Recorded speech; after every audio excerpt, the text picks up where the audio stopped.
Bismillahirrahmanirrahim. Assalamualaikum warahmatullahi wabarakatuh.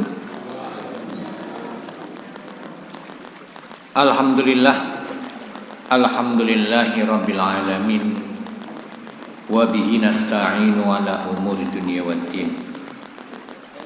Wassalatu wassalamu ala khatamil anbiya'i wal mursalin wa ala alihi wa ashabihi wa man tabi'ahum bi ihsanin ila yaumiddin. Rabbi shrah li sadri wa yassir li amri wahlul 'uqdatam min lisani yafqahu qawli. Rabbi zidni ilman nafi'a warzuqni fahman wasi'a. Amma ba'du. Pertama, marilah kita panjatkan puji syukur kita kehadirat Allah Subhanahu wa taala yang telah melimpahkan rahmat kepada kita semua, sehingga pada malam hari ini kita bisa hadir di majelis ini tanpa adanya halangan. Salawat dan salam semoga tetap selalu terlimpahkan kepada Rasul Muhammad sallallahu alaihi wasallam.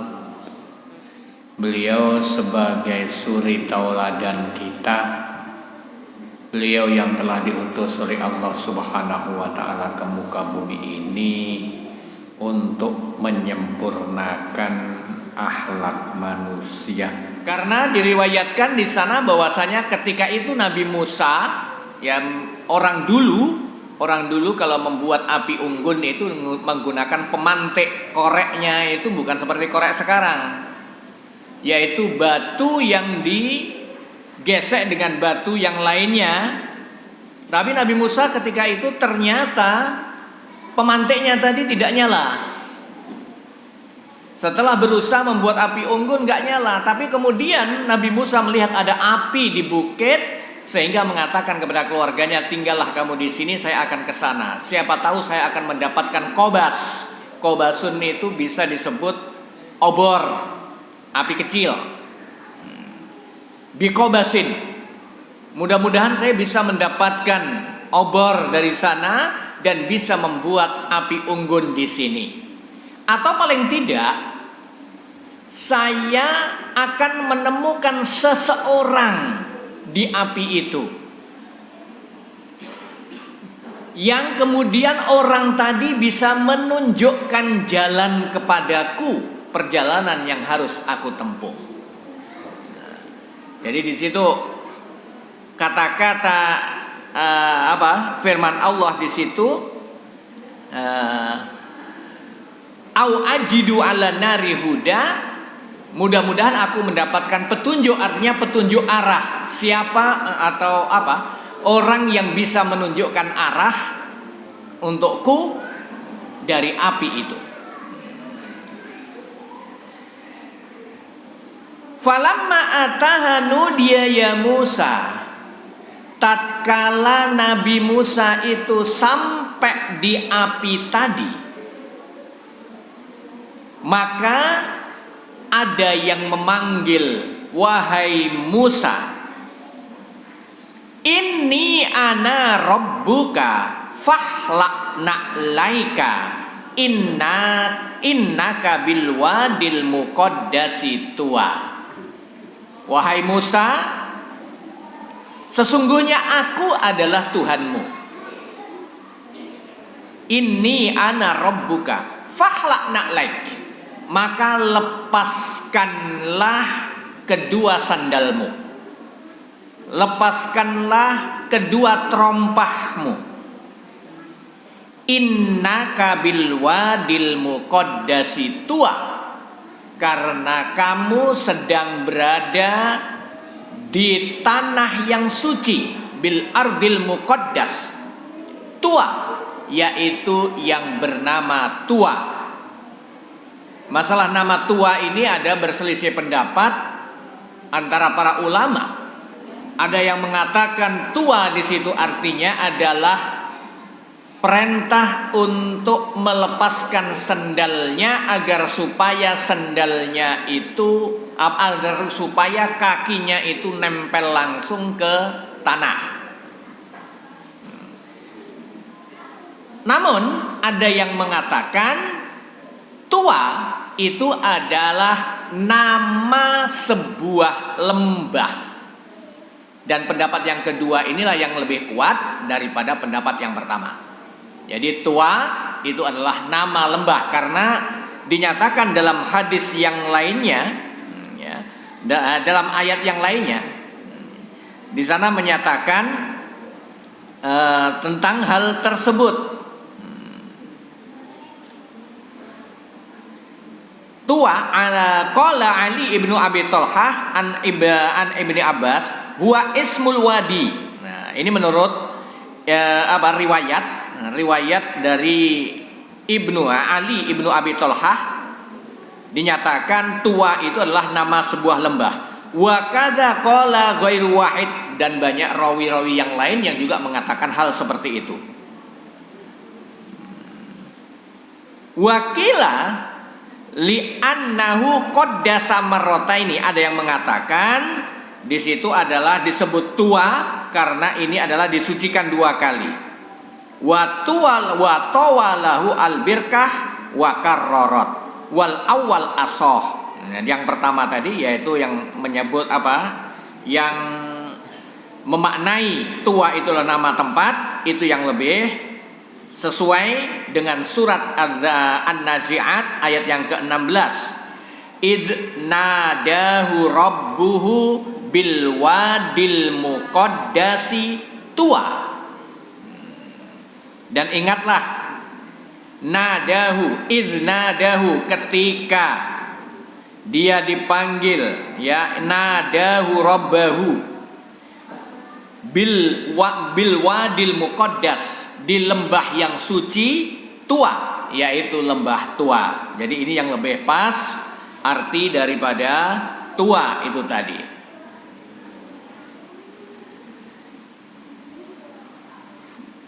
Tentang perintah melepaskan na'laik, perintah melepaskan kedua sandal, kedua terompah, di situ adalah para mufassir juga berbeda pendapat.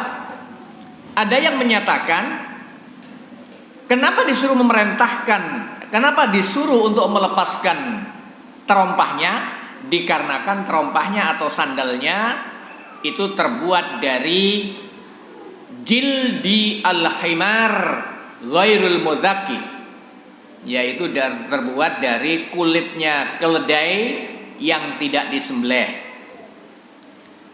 Ada yang menerjemahkan kenapa kok disuruh untuk melepas sandalnya. Tujuannya adalah karena kamu sedang berhadapan dengan Tuhanmu, karena kamu sedang berhadapan dengan Allah Subhanahu wa ta'ala, maka lepaskanlah kedua sandalmu. Sepengetahuan kita yang namanya sandal atau sepatu itu adalah tempat pakaian yang kotor, bisa saja di sana menginjak kotoran berbagai macam. Maka kamu sekarang berada di tanah yang suci dan berada di hadapan Tuhanmu, maka lepaskanlah kedua sandalmu. Itu ada yang menafsirkan, mengartikan hal seperti itu. Fa'budni wa ana ahtartuka. Oh, ini ya. Innaka bil wadil muqaddas wa anahtartuka fastami' lima yuha.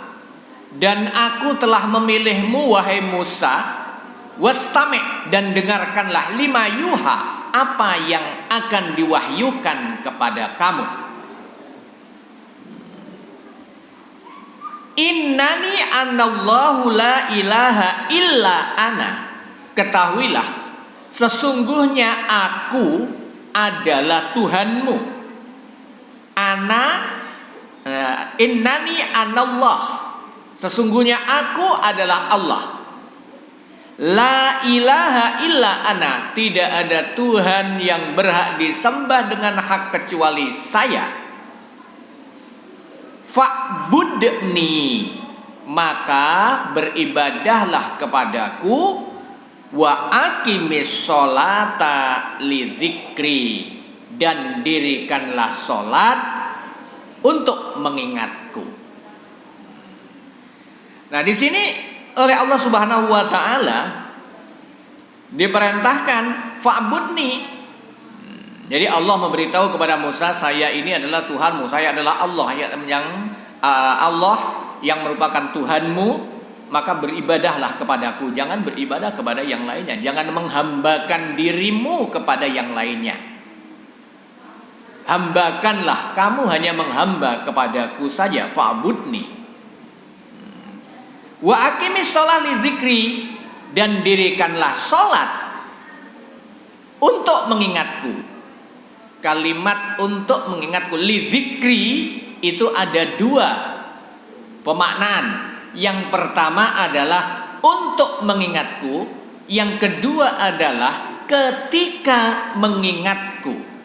Aqimis sholata lidzikri, dirikanlah sholat ketika mengingatku. Dua-duanya bisa dibenarkan, tidak ada yang salah di antara kedua makna tersebut.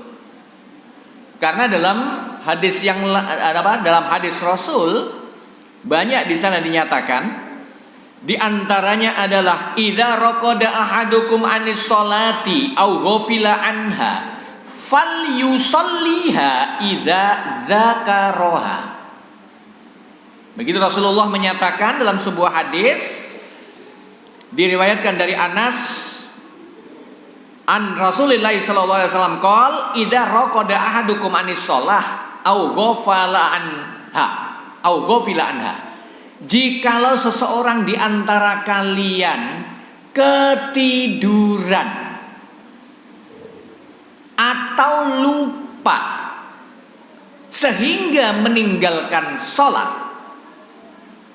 Nah, di sini jadi ketiduran atau lupa sehingga ada sholat yang tertinggal, fal yusolliha idza dzakaraha, maka hendaklah dia itu segera sholat ketika ingat.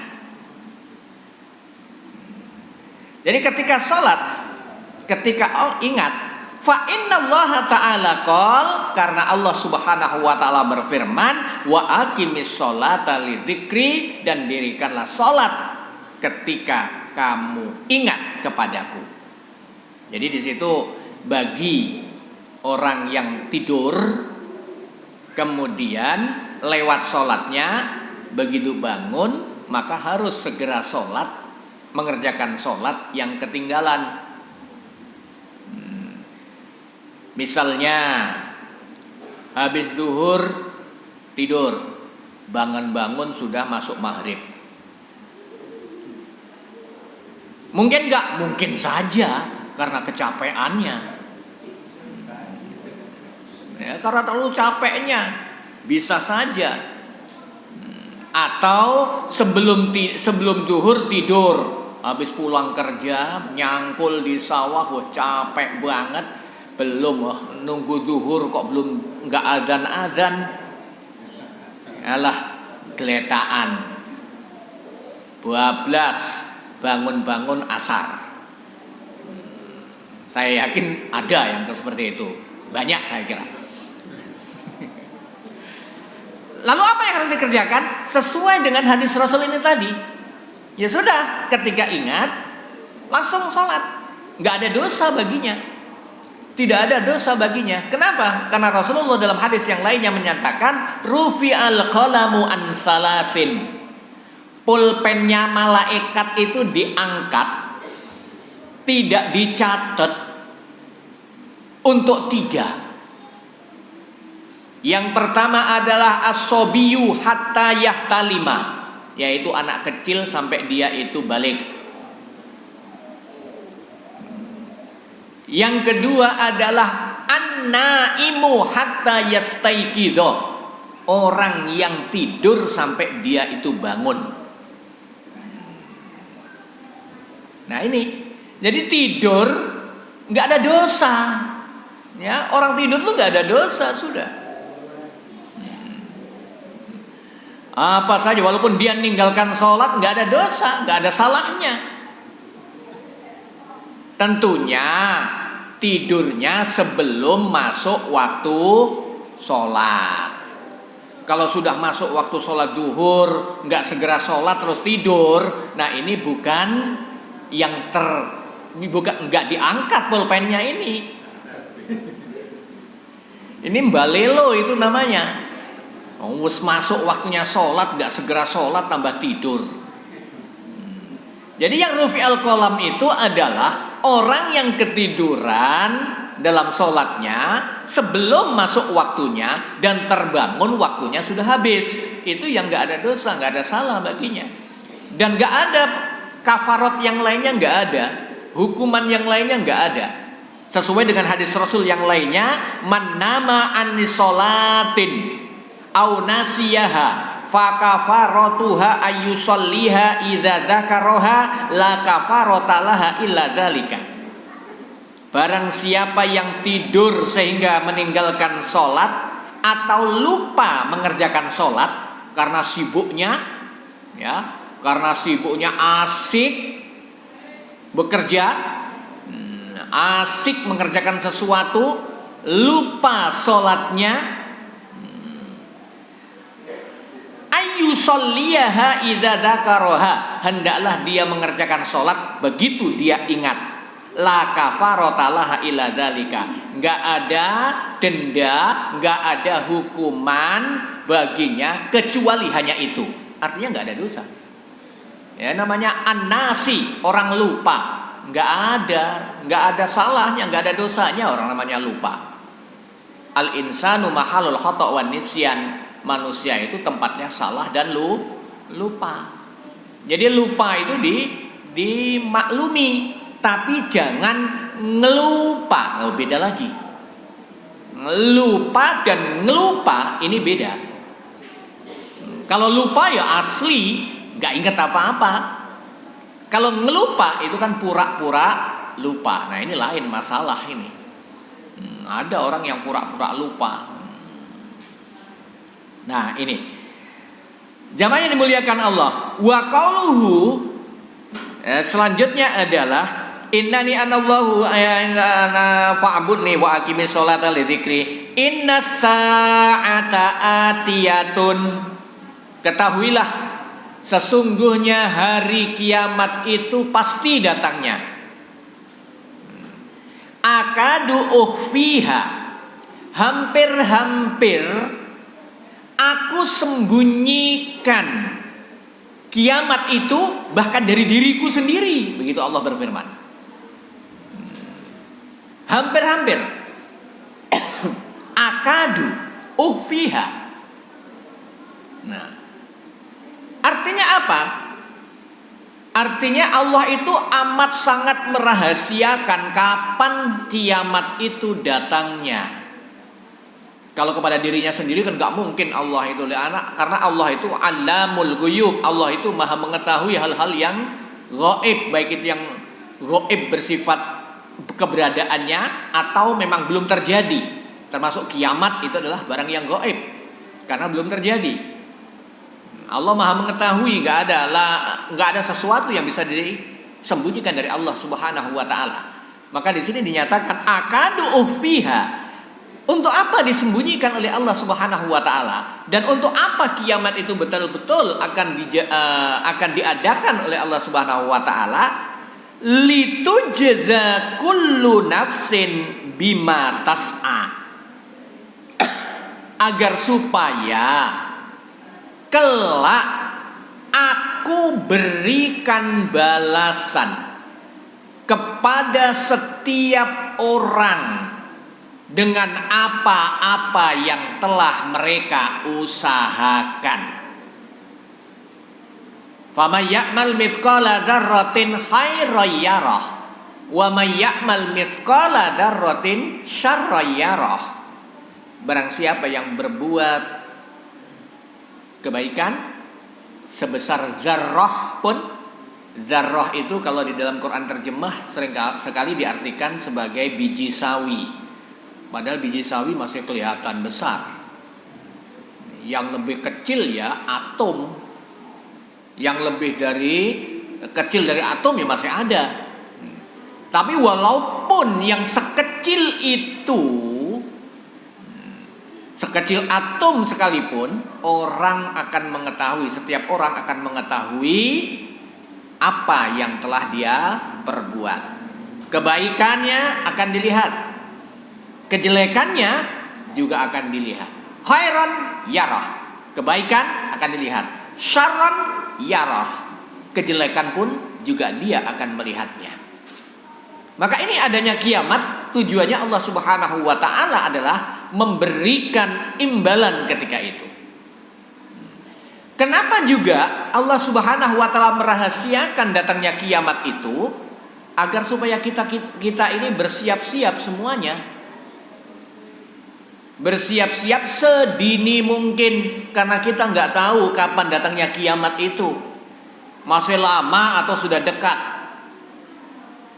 Kita nggak tahu. Karena nggak tahu, kita akhirnya bersiap-siap. Jangan-jangan besok kiamat. Minimal kiamat sugro, yaitu dipanggil Allah Subhanahu wa ta'ala, alias meninggal dunia. Nah ini kan juga rahasia Allah. Allah nggak pernah memberitahu kita kapan kita meninggal dunia. Sering kita melihat seperti itu. Orang yang sehat tahu-tahu meninggal dunia. Tadi jam 3 sore, teman seangkatan saya, sutradara film Dua Ulama, namanya Sigit Aryansah. Itu teman seangkatan saya di Gontor. Tadi jam 3 sore meninggal dunia. Sebelumnya beraktivitas biasa. Masya Allah, kaget semua teman-teman di grup itu, kaget semuanya. Sakit apa? Sakit apa? Istrinya bilang nggak sakit apa-apa. Jadi kalau yang pernah melihat, saya sendiri belum lihat. Kemarin di SMK kan sudah disetel itu ya, film Dua Ulama, yaitu Kiai Ahmad Dahlan dengan Kiai Hasyim Asy'ari. Dua Ulama itu tokoh itu, nah, filmnya itu yang garap adalah teman seangkatan saya, yaitu Sigit Aryansah. Tadi jam 3 sore meninggal dunia, padahal sebelumnya masih beraktivitas seperti biasa. Istrinya bilang nggak sakit. Nah ini dirahasiakan memang oleh Allah. Maka kita nggak bisa menjamin apakah kita nanti malam masih bisa tidur, masih bisa bangun lagi besok pagi, atau kita terus bablas bangun dan tidur dan nggak bangun lagi. Wah, saya masih muda, nggak perlu tua untuk meninggal dunia, nggak harus tua meninggal dunia. Banyak yang masih kecil juga meninggal dunia. Kita lihat itu pohon kelapa itu, ada yang beluluk sudah jatuh, tapi ada yang sampai tumbuh di atas nggak jatuh. Ya sama manusia seperti itu. Ini dirahasiakan untuk supaya kita bersiap-siap semuanya. Ya. Untuk supaya kita bersiap-siap apa yang menjadi sanggup kita. Nah di sini juga hari kiamat. Litu jaza kullu nafsin, setiap jiwa, setiap manusia, setiap orang bima tas'a, dengan apa-apa yang telah mereka perbuat. Fala yasuddannaka anha man la yu'minu biha wattaba'a hawahu fatarda. Muhammad, wahai Nabi Muhammad, begitu Allah Subhanahu wa taala berfirman di sini, fala yasuddannaka, jangan sampai kamu terpengaruh, ya. Fala yasuddannaka, jangan sampai kamu mengikuti atau dipalingkan darinya oleh orang-orang yang gak percaya dengan kiamat. Fala yasuddannaka, jangan sampai kamu dipalingkan oleh mereka atau oleh orang-orang yang gak percaya dengan datangnya kiamat itu man la yu'minu biha, mereka yang enggak beriman dengannya, wattaba'a hawahu fatarda, karena sesungguhnya mereka itu adalah hanya mengikuti hawa nafsunya.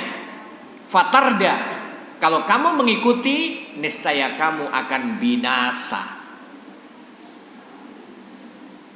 Banyak orang yang gak beriman dengan hari kiamat.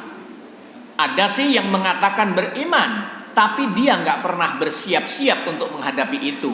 Kan ini sama aja dengan gak percaya. Yang namanya orang percaya, saya percaya besok akan ada tamu ke rumah saya, pasti saya membersihkan rumah, mempersiapkan menyambut tamu. Saya katakan, saya percaya besok akan ada tamu ke rumah saya, tapi rumah berantakan saya biarkan. Apa itu dikatakan saya percaya akan ada tamu? Tentunya itu dikatakan nggak percaya. Saya percaya kalau nanti turun hujan, tentunya saya akan ringkesi jemuran, akan semua akan diteduhkan karena percaya. Tapi ketika saya percaya nanti hujan, tapi saya biarkan aja padi, biarkan nibaan hujan ya ben opo. Itu namanya nggak percaya kalau akan turun hujan. Sama seperti ini, kita mengatakan saya percaya dengan hari kiamat, saya percaya dengan hari pembalasan, tapi kita sama sekali nggak pernah bersiap-siap untuk itu semua. Itu sama saja dengan kita nggak percaya. Hanya mulutnya saja mengatakan percaya, tapi amal soleh tidak pernah dilakukan. Mulut mengatakan saya beriman dengan hari kiamat, tapi nggak pernah ibadahnya keteteran, dengan tetangga nggak akur, dengan saudara bentrokan, dengan fakir miskin medit pelit, anak yatim disia-siakan dan lain-lain sebagainya. Ini artinya tidak percaya. Maka di sini Allah mengatakan kepada Nabi Muhammad, jangan sampai engkau mengikuti mereka yang tidak percaya dengan itu. Kalau engkau mengikuti, maka fatarda, mana kamu akan binasa. Ya sekarang kan banyak yang hanya mengikuti hawa nafsunya, bermegah-megahan dengan dunia, mengejar urusan dunia sampai lupa akan akhiratnya. Kerja dari pagi sampai sore nggak berhenti, sementara hak yang ada pada hak orang lain yang ada pada dirinya tidak ditunaikan, zakatnya nggak dikeluarkan, ada fakir miskin nggak peduli, ada anak yatim nggak mau menolongnya, ada orang yang membutuhkan tidak mau peduli juga. Nah ini tidak. Itu yang zakatnya. Padahal di dalam harta kita masih ada hakun siwa zakah. Ya. Sesungguhnya di dalam harta kita masih ada hakun siwa zakah, masih ada hak yang lain selain zakat, yaitu sodakoh dan lain sebagainya. Menumpuk-numpuk harta, tapi kita nggak peduli, nggak mau mengeluarkan sebagian harta kita untuk saudara-saudara kita yang membutuhkan, saudara kita yang di Palestina, saudara kita yang di Syria, saudara kita yang di Rohingya, saudara kita yang di tempat lain. Kita nggak mau peduli dengan itu. Mau mengeluarkan uang 10.000 untuk dimasukkan ke sana aja berat banget. Nah inilah, ini artinya kita masih belum bersiap-siap untuk itu. Jamaah yang dimuliakan Allah. Kemudian selanjutnya di situ Allah Subhanahu wa taala berfirman, "Wa ma tilka biyaminika ya Musa." Wahai Musa, apa itu yang ada di tangan kananmu itu, wahai Musa? Nah, di sini bukan berarti Allah nggak mengerti apa yang ada di tangan kanannya Musa. Di sini adalah sebuah peringatan kepada Nabi Musa. Wahai Musa, yang di tangan kananmu itu apa? Qala hiya asaya atawakka'u 'alaiha wa ahussu biha 'ala ghanami wa liya fiha ma'aribu ukhra. Maka Nabi Musa menjawab ketika itu, hiya asoya, dia itu adalah tongkatku. Dia itu tongkatku. Atawakka'u 'alaiha, yang aku gunakan untuk bertopang ketika aku berjalan. Bisa menahan ketika kalau kita untuk teken lah gitu lah. Kita biasakan kalau orang-orang yang biasa perjalanan jauh itu kan membawa tongkat, paling tidak untuk meringankan bebannya, meringankan kakinya, apalagi kalau hiking naik ke gunung, bisa untuk meringankan kaki. Disu maka dinyatakan atawakka'u 'alaiha wa ahussu biha 'ala ghanami, dan dengan tongkat itu aku bisa, kalau bahasa kita itu ngeranggeh. Apa itu? Meraih daun-daunan, sehingga aku gerakkan takrok. Dengan begitu berguguran daunnya, dan kambing-kambingku bisa memakan daun-daunan itu. Jadi walaupun di situ di dalam ayatnya, kalau kita lihat Quran terjemah, dikatakan di situ adalah aku pukul dengannya untuk kambingku, tapi bukan aku pukul yang pas. Ahusu itu yang pas adalah yaitu bahasa Indonesia gerok itu apa ya?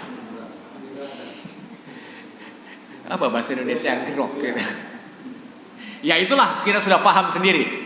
Jadi bisa kita pakai untuk meraih dahan, kemudian kita gerak-gerakkan sehingga daunnya itu berguguran dan itu bisa dimakan oleh kambing-kambingku. Maksudnya itu ahussu biha ala ghanami waliya fiha ma'aribu ukhra, dan untukku tongkat ini banyak sekali manfaat-manfaat yang lainnya. Banyak sekali manfaat-manfaat yang lainnya untukku. Apalagi Nabi Musa itu adalah seorang yang mengadakan perjalanan terus. Yang namanya di perjalanan butuh yang namanya tongkat. Bisa saja kalau di sana ada binatang melata, bisa untuk mukul. Bisa juga untuk macam-macam di sana. Jadi Nabi Musa mengatakan banyak kegunaannya untukku. Qala alqiha ya Musa. Maka ketika itu Allah berfirman kepada Musa, wahai Musa, coba lemparkan tongkatmu itu. Lemparkan tongkatmu. Alqiha ya Musa. Fa'alqaha fa'idha hiya hayyatun tas'a. Maka oleh Nabi Musa dilemparkan tongkat itu, dan ternyata kemudian tongkat itu menjadi ular yang besar dan lincah. Menjadi ular yang besar dan gerakannya cepat sekali. Yang sebelumnya nggak ada ular di situ, tapi ternyata kemudian ada ular. Dalam riwayat dinyatakan di situ ular tersebut besar sekali, matanya bagaikan mengeluarkan api, mencorong dari mulutnya itu yang banyak taringnya. Dan mengeluarkan api juga sambil mendesis. Karena menakutkan seperti itu, akhirnya Nabi Musa lari dari situ. Ya siapa aja saya kira kita juga akan takut. Jangankan ular yang besar seperti itu, ada ular kecil aja kita sudah lari. Lah ini ada ular yang besar.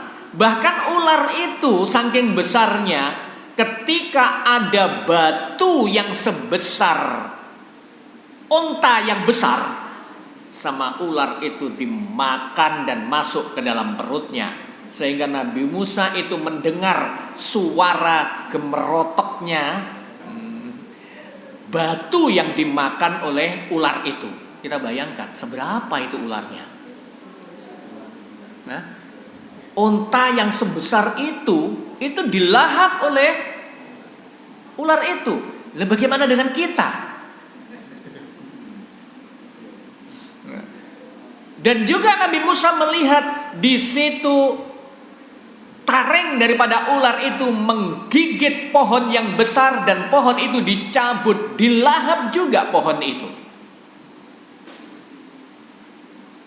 Ya jelas menakutkan. Akhirnya apa? Nabi Musa kabur. Ketika kabur di situ oleh Allah dipanggil lagi, "Hai Musa, balik tempatmu sini. Balik kembali sini tempatmu, wahai Musa. Enggak usah takut, la takhaf. Enggak usah takut Musa, balik sini lagi, balik sini lagi." Begitu Allah Subhanahu wa taala menyatakan kepada Musa ketika itu, "Enggak usah takut Musa. Ular itu juga makhlukku, kamu makhlukku. Ular itu adalah juga makhlukku, maka kamu enggak perlu takut." Maka diperintahkan di situ, qala khudha wala takhaf. Dikatakan untuk Nabi Musa, ambil dia, ambil, pegang lagi ular itu. Sampai 3 kali Allah memerintahkan kepada Nabi Musa untuk mengambil itu. Ya, 3 kali di situ diperintahkan. Yang pertama dinyatakan, wa nudiya ayya Musa khudha. Perintahnya pertama, ya Musa, ambil dia. Nabi Musa nggak mau mengambilnya, takut. Apalagi disuruh megangnya adalah di mulutnya. Ya ini lebih menakutkan lagi. Khudha, falam ya'khudha. Tapi Nabi Musa nggak mau mengambilnya. Tsumma nudiya atsaniyah. Kemudian di perintah yang kedua, khudha wala takhaf. Ambil, pegang dia, jangan takut. Masih nggak ngambil juga Nabi Musa. Masih takut juga. Maka dikatakan wa qila lahu fis salisah. Maka dikatakan kepadanya yang ketiga kalinya, innaka minal aminin. Wahai Musa, kamu dalam keadaan aman. Kamu aman Musa, kamu gak akan mendapatkan bahaya apa-apa dari ular itu. Ambil ketika perintah yang ketiga ini dan ada jaminan keamanan dari Allah Subhanahu wa taala, baru Nabi Musa mengambil ular tadi itu, memegang ular tadi itu.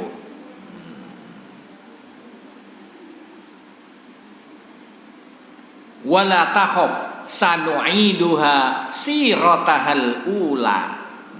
Khudha wala takhaf.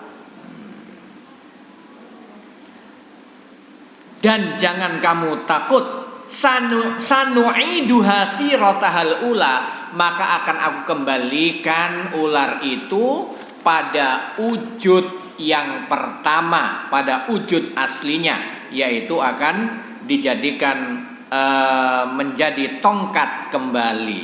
Maka di situ baru Nabi Musa mengambil tongkat itu. Jamaah yang dimuliakan Allah, ini adalah satu mukjizat yang diberikan oleh Allah Subhanahu wa taala kepada Nabi Musa. Yang pertama adalah itu tadi tongkatnya yang bisa menjadi ular. Tongkatnya yang bisa menjadi ular, banyak sekali dari tongkat itu. Ya, mukjizat Nabi Musa dari tongkat itu banyak sekali. Nanti akan ada di belakang di situ ada banyak. Akan kita teruskan cerita itu dan insya Allah akan banyak manfaatnya kepada kita. Nah, cuman itu yang namanya mukjizat. Mukjizat itu hanya diberikan kepada Nabi dan Rasul. Ya, mukjizat itu hanya diberikan kepada Nabi dan Rasul. Tidak ada selain Nabi dan Rasul yang mendapatkan mukjizat. Namun kadang orang-orang itu salah kaprah. Sering sekali kita mendengar ucapan orang-orang itu salah kaprah. Ketika ada sakit yang menaun, hanya mukjizat yang bisa menyembuhkannya. Mudah-mudahan mendapatkan mukjizat. Emangnya Nabi? Nah, tidak. Nah di situ mungkin apa bisa kita ucapkan, mudah-mudahan ada ma'unah Allah, ada pertolongan Allah. Jadi ma'unah, pertolongan. Jangan katakan mukjizat. Mukjizat itu hanya milik Nabi dan Rasul. Kalau amrun khariqun, hal-hal yang luar biasa yang bukan di tangan Nabi dan Rasul, dan itu betul-betul bukan dipelajari, itu adalah namanya karomah. Jadi bedanya mukjizat dengan karomah, sama-sama datangnya dari Allah, sama-sama tidak bisa dipelajari, ya. Namun yang satu diberikan kepada Nabi dan Rasul yaitu mukjizat, sementara karomah bisa diberikan kepada siapa saja hamba Allah yang dicintai oleh Allah Subhanahu wa taala. Yaitu itu tadi syaratnya satu, bukan dipelajari. Kok ada orang bisa mengerjakan sesuatu yang sepertinya luar biasa, tapi karena dia belajar, maka itu bukan karomah, itu adalah sihir. Walaupun dia bertitel kiai, ya, walaupun bertitel apa saja, dia syekh misalnya, dia habib misalnya, bisa melakukan ini. Kenapa bisa? Karena dia dulu berguru ke sana. Nah itu adalah bukan karomah. Karomah itu adalah diberikan oleh Allah Subhanahu wa taala tanpa diminta. Diberikan kepada siapa saja yang dicintai oleh Allah, kepada siapa-siapa yang menolong agama Allah. Nah inilah, itu agar supaya kita nggak salah memahami dan salah menyampaikan tentang mukjizat dan karomah. Karena banyak sekarang orang yang menampakkan, keajaibannya bisa menyembuhkan, bisa melakukan ini, nggak tedas dibacok, tapi dengan silet takut. Ya kayak itu, hal-hal seperti itu sebenarnya gampang banget untuk melukai mereka, itu gampang banget. Kita nggak percaya aja loh. Kalau kita percaya ya terjadi gitu aja. Nah ini yang bisa kami sampaikan pada malam hari ini. Mari kita doa untuk Mbak Sugimin. Hari ini sampai beberapa hari yang lalu sekarang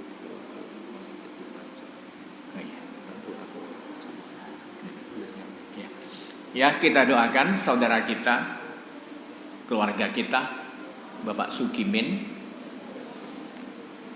yang saat ini sedang sakit. Informasi barusan katanya dibawa ke rumah sakit di Lumajang. Kita doakan mudah-mudahan Allah Subhanahu wa taala memberikan kesembuhan.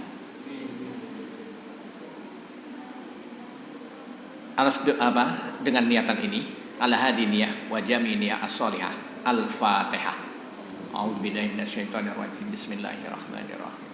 Alhamdulillahirabbil alamin arrahmanir rahim maliki yaumiddin iyyaka na'budu wa iyyaka nasta'in ihdinas siratal mustaqim siratal ladzina an'amta 'alaihim ghairil maghdubi 'alaihim waladdallin amin. Allahumma shalli ala Muhammad wa sallim radhiyallahu ta'ala an kulli sahabati Rasulillah ajmain walhamdulillahirabbil alamin. Allahumma rabban nas isfihi ya Allah shifaan taman shifaan ajilan fa innaka syafi la shifaa illa shifauka shifaan la yughadiru sakoman wala alaman. Allahumma rabban nas adhibil ba'sa isfihi ya Allah fa innaka syafi wa antal muafi la shifaa illa shifauka shifaan la yughadiru sakoman wala alaman. Ya Allah, Allahumma rabban nas, ya Allah Tuhan manusia sekalian, isfihi ya Allah, sembuhkanlah dia ya Allah. Fa innaka syafi, sesungguhnya Engkau yang Maha Penyembuh ya Allah. Syifaan taman, kesembuhan yang paripurna ya Allah. Syifaan la yughadiru sakoman wala alaman, yaitu kesembuhan yang tidak mendatangkan penyakit yang lainnya, tidak mendatangkan mudarat yang lainnya ya Allah ya rabbal alamin. Rabbana atina fid dunya hasanah wa fil akhirati gelap gulita, melewati lembah, dan ketika itu Nabi Musa kehilangan jejak, dalam arti kalau bahasa kita mungkin tersesat atau salah arah, dikarenakan gelapnya dan dikarenakan dinginnya ketika itu.